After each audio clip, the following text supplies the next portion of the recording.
আসসালামু আলাইকুম। আজকের বাংলা নিউজে আপনাকে জানাচ্ছি স্বাগত। এখন শুনবেন সংবাদ শিরোনাম। আমাদের সংবাদটি যদি ভালো লাগে লাইক কমেন্ট শেয়ার দিয়ে জানিয়ে দিন আপনার মতামত। গুন্ডামি মাস্তানি করে জনপ্রতিনিধি হওয়ার সুযোগ শেষ, জানিয়েছেন নূর। অভ্যন্তরীণ ইস্যুতে কোনো দেশের হস্তক্ষেপের বিরুদ্ধে বাংলাদেশ, জানিয়েছেন দিল্লিতে নিরাপত্তা উপদেষ্টা। তত্ত্বাবধায়ক সরকার পুনর্বহাল প্রতিক্রিয়ায় যা বলল জামায়াত। হাসিনা পালানোতে তত্ত্বাবধায়ক সরকার ব্যবস্থা ফিরে এলো, জানিয়েছেন জয়নুল আবিদিন।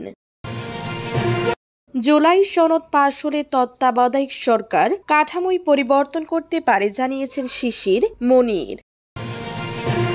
১৩ লাখ রোহিঙ্গার ভার আর বহন করা সম্ভব নয়, জানিয়েছেন জাতিসংঘে বাংলাদেশ। গুন্ডামি মাস্তানি করে জনপ্রতিনিধি হওয়ার সুযোগ শেষ, জানিয়েছেন নূর। গণ অধিকার পরিষদের সভাপতি ও ঢাকা বিশ্ববিদ্যালয়ের কেন্দ্রীয় ছাত্র সংসদের ডাকসু সাবেক ডিপি নুরুল হক নূর বলেছেন, গুন্ডামি সন্ত্রাস করে আর কেউ জনপ্রতিনিধি হতে পারবেন না। কেন্দ্র দখল করে জনগণের ভোট ছাড়া ইউনিয়ন পরিষদের চেয়ারম্যান, উপজেলা চেয়ারম্যান বা এমপি হওয়ার সুযোগ আর থাকবে না। বুধবার ১৯ নভেম্বর বিকালে পটুয়াখালীর দশমিনা উপজেলার গছানী মাধ্যমিক বিদ্যালয় মাঠে আয়োজিত এক পথসভায় তিনি এসব কথা বলেন। ডিপি নূর আরো বলেন, আগামীতে বাংলাদেশে একটি ঐতিহাসিক নির্বাচন হতে যাচ্ছে। এই নির্বাচনে নির্ধারিত হবে বাংলাদেশ কোন পথে এগোবে। গত ৫০ বছরের রাজনীতিতে আমরা দেখেছি ধর্মার্থা সংস্কৃতি। যারা জনপ্রতিনিধি হন তারা উন্নয়নের প্রতিশ্রুতি দিলেও বাস্তবে লুটপাট করেন। একটি মসজিদের জন্য ৩ লাখ টাকার বরাদ্দ এলে সেখানে ১.৫ লাখ টাকা দেয়া হয়। রাস্তার জন্য ২ কোটি টাকার বরাদ্দ এলে বাস্তবে ১ কোটি টাকার কাজও হয় না। গণ অধিকার পরিষদের বাঁশবাড়িয়া ইউনিয়ন শাখার সদস্য সচিব ইমরান হাওলাদারের সঞ্চালনায় এ সভায় সভাপতিত্ব করেন ইউনিয়ন আহ্বায়ক মফিজুর রহমান মাহফুজ। অভ্যন্তরীণ ইস্যুতে কোনো দেশের হস্তক্ষেপের বিরুদ্ধে বাংলাদেশ দিল্লিতে নিরাপত্তা, জানিয়েছেন উপদেষ্টা।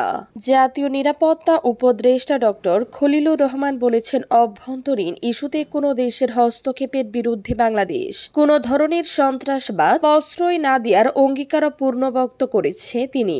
বৃহস্পতিবার ভারতের দিল্লিতে কলম্বো সিকিউরিটি কনক্লেভে এ কথা বলেন ডক্টর খলিলুর রহমান। এর আগে গতকাল বুধবার জাতীয় নিরাপত্তা উপদেষ্টা ও রোহিঙ্গা বিষয়ক উচ্চ প্রতিনিধি ডক্টর খলিলুর রহমান ভারতের জাতীয় নিরাপত্তা উপদেষ্টা অজিত দুভালের সঙ্গে সাক্ষাৎ করেন। এ সময় নিরাপত্তা উপদেষ্টা সুবিধাজনক সময় বাংলাদেশ সফরের জন্য ভারতের জাতীয় নিরাপত্তা উপদেষ্টা অজিত দুভালকে আমন্ত্রণ জানান। গত বছরের আগস্টে অধ্যাপক মুহাম্মদ ইউনূসের নেতৃত্বে অন্তর্বর্তী সরকার দায়িত্ব নেয়ার পর এটি দ্বিতীয় কোনো উপদেষ্টার দিল্লি সফর। এর আগে চলতি বছরের ফেব্রুয়ারিতে ইন্ডিয়া এনার্জি উইকে অংশ নিতে জ্বালানি উপদেষ্টা মোহাম্মদ ফাউজুল করিম খান ভারত সফর করেছিলেন।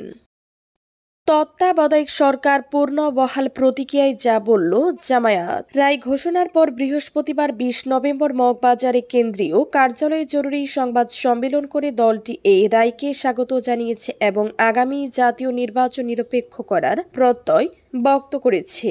সংবাদ সম্মেলনে জামায়াতের সহকারী সেক্রেটারি জেনারেল এহসানুল মাহবুব জুবায়ের বলেন, যে রায়ে তত্ত্বাবধায়ক সরকার ব্যবস্থা বাতিল করা হয়েছিল সেটি ছিল বিতর্কিত ও রাজনৈতিক উদ্দেশ্য প্রণোদিত। তত্ত্বাবধায়ক সরকার ব্যবস্থা বাতিলের ফলে শেখ হাসিনা স্বৈরাচারী শাসন কায়েম করার সুযোগ পেয়েছিলেন। তিনি আরো বলেন, তত্ত্বাবধায়ক সরকার ব্যবস্থার মূল তন্ত্রই প্রথম প্রবর্তন করেছিলেন জামায়াতের সাবেক আমির অধ্যাপক গোলাম আজম। তার সেই দূরদর্শী প্রস্তাব আজ বিজয়ী হল। তত্ত্বাবধায়কবিহীন বিগত নির্বাচনগুলো ইতিহাসে কলঙ্কিত নির্বাচন হিসেবে চিহ্নিত হয়েছে। আজকের এ রায়ের মাধ্যমে গণতন্ত্র তার ইতিবাচক ধারায় ফিরে আসবে। জুবায়ের জানান, আগামী জাতীয় সংসদ নির্বাচন যাতে সুষ্ঠু, অংশগ্রহণমূলক ও নিরপেক্ষ হয় সেজন্য অন্তর্বর্তীকালীন সরকারের কাছে দায়িত্বশীল ভূমিকা প্রত্যাশা করে জামায়াত। তিনি সতর্ক করে বলেন, যদি বিগত দিনের মতো পাতানো নির্বাচনের পায়তারা করা হয় তাহলে জনগণকে সঙ্গে নিয়ে জামায়াতে ইসলামী তা প্রতিহত করবে। হাসিনা পালানোতেই তত্ত্বাবধায়ক সরকার ব্যবস্থা ফিরে এলো, জানিয়েছেন জয়নুল আবিদিন।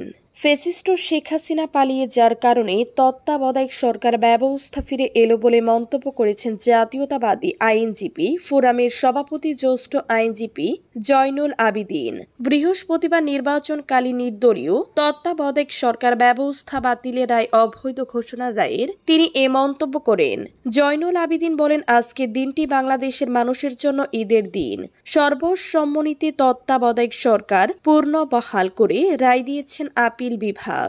দেশের মানুষ এখন স্বাধীনভাবে পছন্দের প্রার্থীকে ভোট দিতে পারবেন। ফ্যাসিস্ট শেখ হাসিনা পালিয়ে যাওয়ার কারণে তত্ত্বাবধায়ক সরকার ব্যবস্থা ফিরে এলো। বহুল আলোচিত নির্বাচনকালীন নির্দলীয় তত্ত্বাবধায়ক সরকার ব্যবস্থা বাতিলের রায় অবৈধ ঘোষণা করেছেন আপিল বিভাগ। একই সঙ্গে একাদশ সংশোধনীয় বৈধ ঘোষণা করে সংবিধানে তত্ত্বাবধায়ক সরকার ব্যবস্থা পুনর্বহাল করেছেন দেশের সর্বোচ্চ আদালত। বৃহস্পতিবার সকাল ৯টা ৪০ প্রধান বিচারপতি ডক্টর সৈয়দ রেফাত আহমেদের নেতৃত্বে ৭ বিচারপতির পূর্ণাঙ্গ আপিল বিভাগ ঐতিহাসিক এ রায় ঘোষণা করেন। জুলাই সনদ পাশ হলে তত্ত্বাবধায়ক সরকার কাঠামোয় পরিবর্তন আসতে পারে জানিয়েছেন শিশির মনি। তত্ত্বাবধায়ক সরকারের রূপরেখায় আছে সর্বশেষ সাবেক প্রধান বিচারপতি সরকার প্রধান হবেন। যেহেতু এটি আগামী সংসদ থেকে কার্যকর হবে, তাই জুলাই সনদ পাশ হলে সরকারের কাঠামোয় আমূল্য পরিবর্তন আসতে পারে বলে মনে করেন সুপ্রিম কোর্টের আইনজীবী শিশির মনির। আজ বৃহস্পতিবার সকালে দেশের সর্বোচ্চ আদালতে একাদশ সংশোধনীয় মামলা রায়ের পর সুপ্রিম কোর্ট চত্বরে এ কথা বলেন জামায়াত ইসলামের সেক্রেটারি জেনারেলের পক্ষে শুনানি করা জ্যেষ্ঠ আইনজীবী মোহাম্মদ শিশির মনির।